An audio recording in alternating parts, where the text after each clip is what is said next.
What's going on? What's going on, my people? This is Eric Brent, the Family Cash Machine.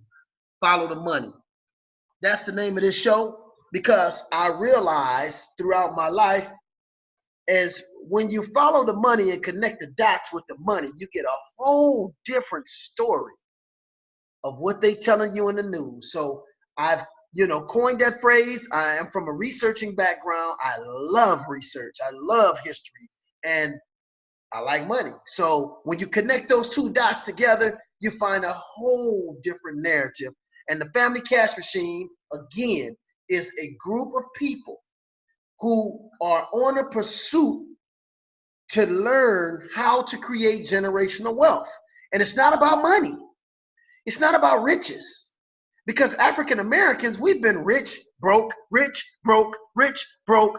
But I heard something that Master P said, and I love Master P. I had the opportunity to meet him at Beverly Hills High. My daughters went to Beverly Hills High with Romeo. Not trying to name drop. It is the fact. It's the truth. And he said to me that if they took all of his money from him and put him back in the projects, he'll be a millionaire again. You know why? Because it's a mindset. It's knowledge. It's information that he has acquired. Okay? So that's what that's about. And I'm fortunate, again, like I said, to have met so many people in my life. Not just Master P. I've actually met several billionaires, not millionaires, billionaires, like Ted Turner. I had an opportunity to spend a couple of weeks with him when I was 18. I was working for a law firm called Latham and Watkins. I was just a mail boy, but he was coming there all the time downtown Los Angeles. And you can do the research. I can't lie about this stuff. You can Google this. He was using that law firm to try to accumulate CBS at that time. And so I had the opportunity of seeing him, and he just pulled me to the side and started talking to me every day. And some of the things he said actually stuck with me the rest of my life, which one of the things he said to me as a young man stuck was, you got to have chutzpah. And I guess that's a Jewish term for balls. You got to have balls in this world. You got to be able to, do the things that people are afraid to do. You got to step outside the box. And so the Family Cash Machine, again, is a group of people who are on a quest to accumulate the understanding of how to create generational wealth. And again, like I said, a family is, of course, your kids, your mom, your dad, your cousins. But we're finding out in our lives that family is not always blood. You will run across people in your life like I have, and I have, 4 or 5 friends of mine that are really, really down for me, and I've been down for them, and money doesn't define our relationships, and we have had each other's back through thick or thin. In fact, I can count on these guys more than I can some of my family. So when we say Family Cash Machine, we're talking about our extended family as well. And cash indicates money. Of course, it indicates wealth and assets and different tools that go with money, because money is not just cash. Money is also knowledge. Money is also health. Health is wealth. If you're not healthy, you can't get out and hustle and get the money. So you have to be healthy to be able to go out and pursue. You have to be mentally healthy. You have to be physically healthy. All of these things go with cash. And of course, machine. A machine indicates automation. It indicates a system. It indicates a program. It indicates a formula. So we say Family Cash Machine is the group that we created. And this show is called Follow the Money, because I connect the dots and show you guys where J.F. Kennedy was killed was not for the reason that they told you. And Abraham Lincoln being killed is not for the reason that they told you. But when you follow the money, you'll see a whole different narrative. So that's what we're about. And I'm going to go into our subject today. I need you guys to like, subscribe to this channel. My subject today is the disparity in wealth and how the wealth gap is widening. And it's not just for me, Eric Brent, a guy from Compton. How does this guy from Compton know so much about economics? And who are you? And you're not an economist, and why should we listen to you? Because I use a lot of common sense. I love research, and I cross-reference. I don't just speak out of my butt. I go and research this stuff, and I find, a lot of different information, and I know how to apply the information. And when you are in pursuit for truth, the truth will stand on its own. And if you find people who are just saying things that are not true, it's not going to stand. It's not going to stand against truth. That's how I know truth. People say, well, how do you know what you're saying is the truth? Because I cross-reference. I cross-reference information, and I double-check the data to make sure it is accurate. So that's how I do what I do. But anyway, we're going to talk about the disparity. Now, I want to share with you guys right now an article from, let me share my screen with you guys. And the reason you guys see on my picture, I didn't really show my face today. I usually show my face. I didn't show my face because I don't have no shirt on, and I don't want to drive the ladies crazy. So, I decided to keep my, myself decent, and I'll just show this picture because it's hot. It's hot where I'm at right now. So, in Dominican Republic, and of course, I'm not from Dominican Republic, but I've been going back and forth from Latin America. Then I'll be actually going to Brazil soon and spreading this knowledge amongst the diaspora of our people all over the globe. But right now, let me go and share my screen so you guys can actually see. This here is not just coming from me. I get this lady's name wrong a lot, but that's why I wanted to actually read, and I don't want to do a video just holding the camera. I wanted to actually read, and so you guys can we can get the name right. Kristalina Georgieva, okay? She is the head woman in charge right now of the International Monetary Funds, okay? And she says in this article here that she compares today with the Roaring 20s. And she is not coming from her, actually. It's coming from an institute, a research institute, the Peterson Institute, I believe. It says the Peterson Institute of International Economics. And I'm going to read this to you guys right now, because you guys always hear about how the economy's booming and we're at the highest and we're breaking all these records and this has been going up and up and up and up. Well, guess what, you guys? Nothing goes up and up and up and up and up and up. It has to have corrections in the market. If the market is going up and up and up and up and up and up, then you know something is not right. So this woman, who's the top, one of the top, not one of, but the top person in the International Monetary Funds, Kristalina, I want to say her name right, Kristalina Georgieva. Yeah, Georgieva. Hey, Georgieva. That's her name. And so after research, she's looking at some very disturbing information, and it's basically saying that the global economy risk a return of the Great Depression. Wow. And they're relaying this to the Roaring 20s. Now, coincidentally, we're in 2020. And I don't think it's going to be 10 years before this comes to a head. In actuality, throughout the 2015, 16, 17, 18, 19s, we thought this was going to come to a head, but creatively, the Federal Reserve in America has decided to print more money and buy more time. But I'm warning my people, I'm warning you guys, and I'm warning anybody who would listen to me, that this is coming to a head. The economy is getting ready to crash, and you better get yourself ready for this, because it's also going to provide a huge opportunity for you to make a lot of money.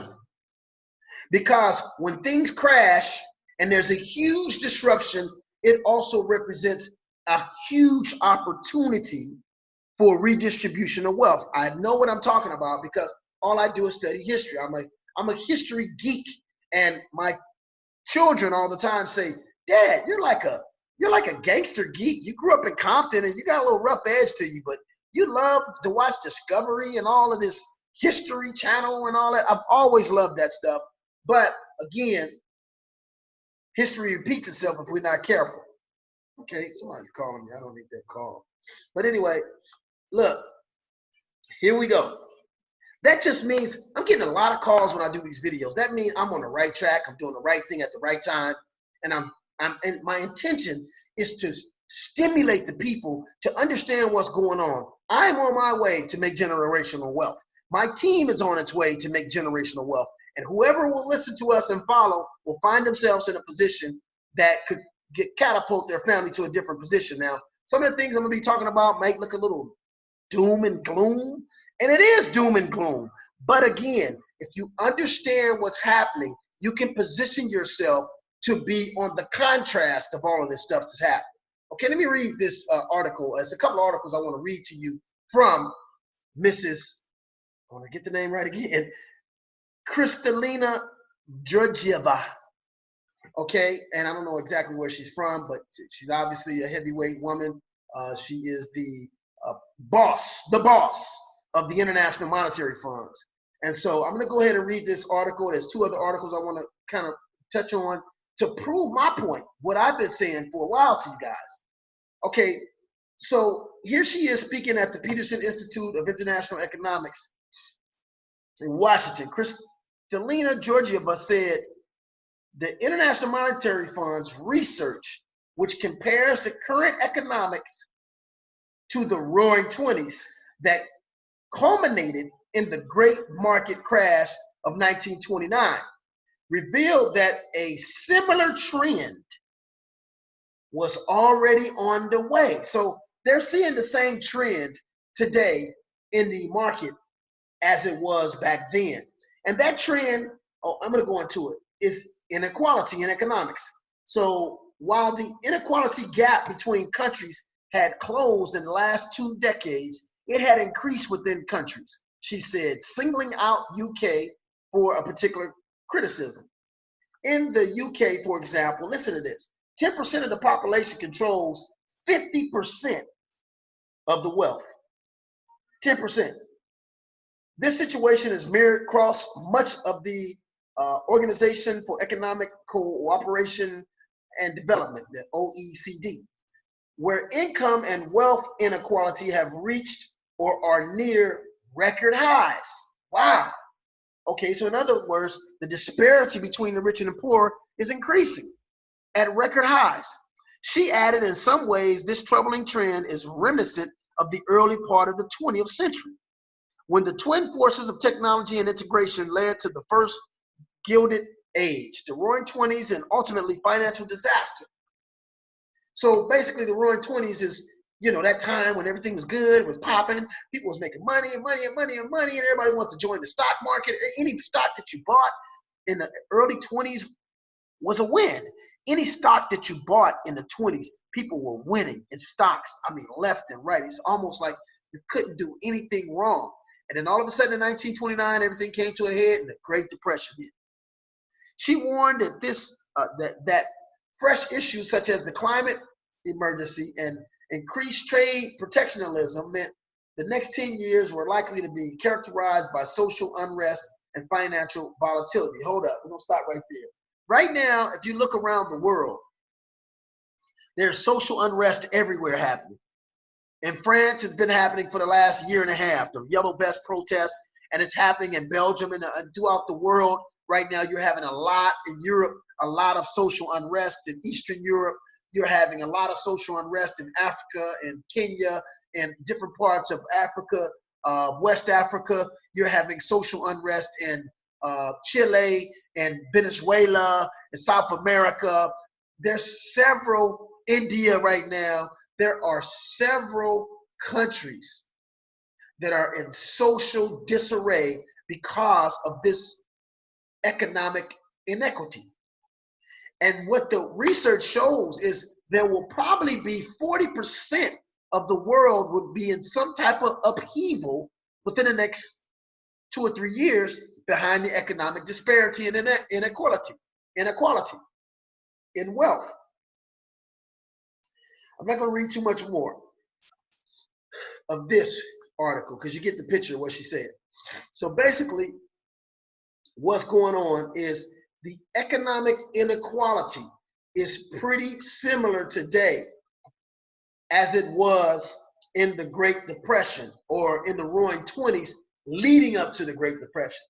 And so this is what we be talking about all the time. Is you guys are not following the signs, you're listening to the news, the local news is telling you, hey, everything is great, everything is fine. And it kind of reminds me of that movie, Lion King. when they told the young king, don't worry about nothing, just be, just have fun every day. And that's kind of how the news is perpetuating the economic environment today. They're just like, hey, patuna patana, don't worry, be happy, everything's great, just spend money and keep doing what you're doing and keep borrowing money and keep getting in debt and it's going to be fine. And that's a dangerous path to go down. Now let me read this other article that Mrs.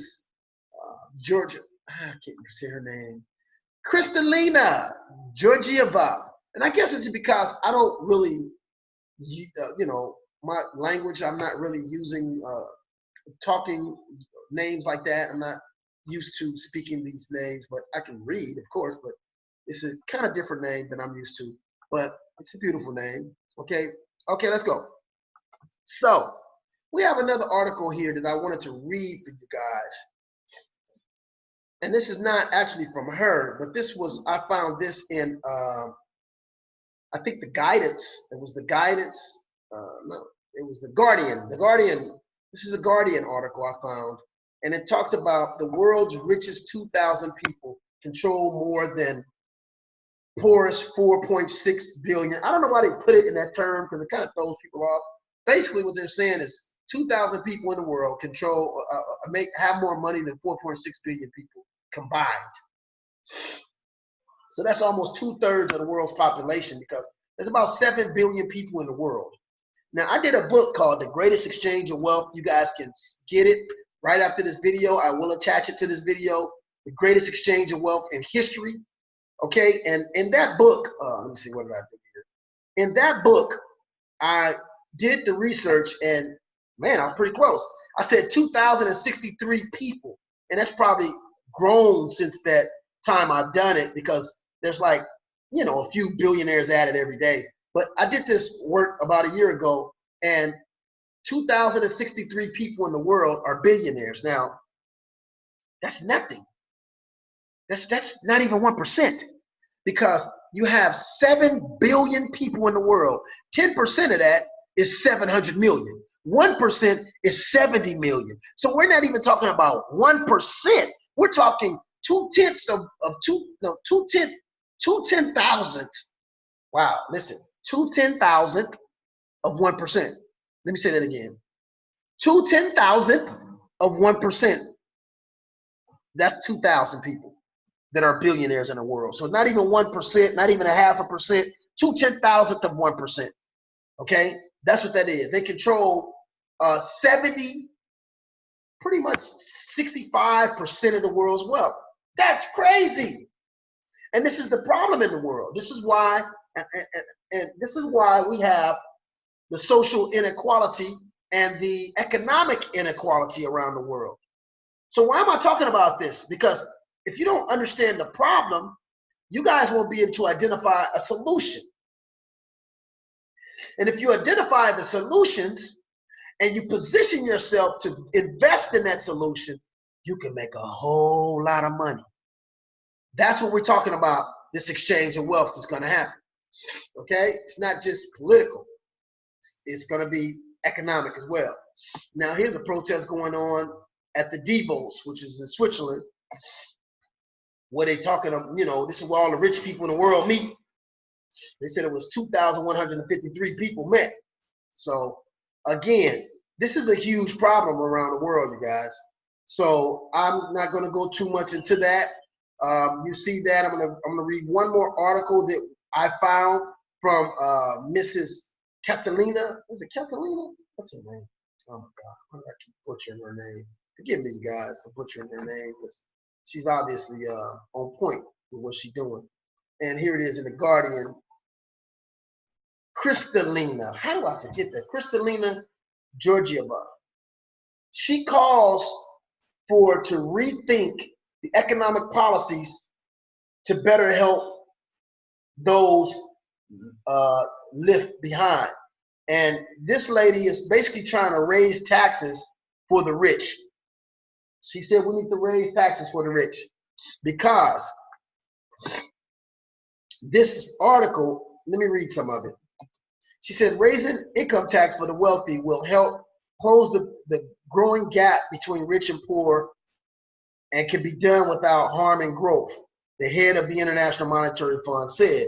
Kristalina Georgieva, the IMF managing director, said higher marginal tax rates for the better off were needed as part of the policy rethink to tackle inequality. I'm going to go ahead and read on and I'm going to make my point. In a sign of how the IMF has moved away from the tax cutting approach that once formed a central part of the policy advance, Georgieva said there needed to be a different approach to tackling what had become one of the most complex and vexing challenges in the global economy. The IMF chief, writing in a blog, said, listen, this is very important. Inequality of opportunity, inequality across generations, inequality between women and men, and of course, inequality of income and wealth. They are all present in our societies, and unfortunately, in many countries, they are growing. Okay, this is deep. Now let me go ahead and read this. It says, in the 1990s, the IMF was at the heart of the Washington Consensus, a free market approach to running economies that included the belief that tax cuts for the better off would help trickle down benefits through a greater, innovative, and higher growth. That was Reagan talking about cut taxes for the rich people, and that money will trickle down to the poor people. That money never trickled down to the poor people. And so the IMF functions as the global leader of the last resort, bailing out countries in financial difficulty and issuing policy advance alongside its interventions. Okay, what else did I want to read? Oh, here it is right here. We're going to read this, and I'm going to make some comments, and we'll close this out. The world 26 richest billionaires. Listen to this. The 26 people that are billionaires. There's 26 billionaires in the world, including Amazon founder Jeff Bezos and Facebook Mark Zuckerberg, own as many assets as the 3.8 billion people who make up the poorest half of the planet Earth. I don't know why they word it that way because it throws people off. I'm just going to basically say this. 26 people in the world, okay? It's 26 people that basically control 50% of the world's wealth. Listen to that. 26 people control 50% of the world's money. That's the problem in the world. And this is why the family cash machine, we always talk about wealth. And we always talk about the redistribution of wealth. I'm not a socialist. No, I'm not with socialism or communism. I'm with technology. I'm with decentralized technology. I'm with the blockchain. I'm with networks controlling and not people controlling. What I mean by that is when you have a decentralized network, and let's say you have Facebook, decentralized Facebook. You don't like Facebook is centralized, meaning it is the largest content platform in the world, but Facebook doesn't create any content. And all the content of all the people who create the content, they receive none of the revenue. All that revenue goes to Mark Zuckerberg. That's why Mark Zuckerberg is a multi-billionaire with over $180 billion. And the other 25 people with him have enough money to where it's basically 50% of the world's money is in all these people's hands because of a thing called centralization. And I noticed that that Mrs. And I respect this lady, Kristalina Georgieva, I got her name right. Kristalina Georgieva, she mentioned all those causes of why she thought the inequality and disparity, but she didn't mention one major thing, racism. Racism plays a very strong factor in economic inequality. And she didn't mention one of the most important things to me is knowledge.